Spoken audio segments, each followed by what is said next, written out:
Hi everyone, welcome back to the channel. In this video, I'm going to show you how to activate Etisalat Daily 1 GB data pack. So you can do it with the help of various methods. First of all, you will have to simply download and install Etisalat UAE app in your device, and then you just have to simply log in into your account. Now, if you are not able to find the login option, you will have to tap on the option that is right before the cart option, and here you will see that you can log in with the help of your UAE pass. So make sure that you log in.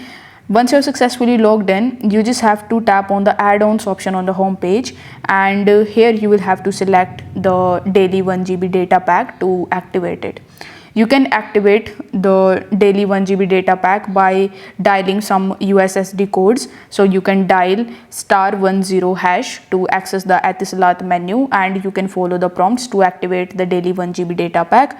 Alternatively, you can dial *101# to access the My Etisalat menu, and you can navigate to the data packs option.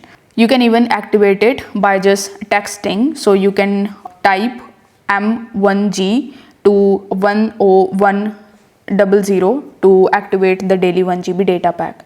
So I gave you all of the three options that you can use in order to activate your Etisalat daily 1 GB data pack. If this video helped you out, give it a like and subscribe to the channel. Thank you so much for watching.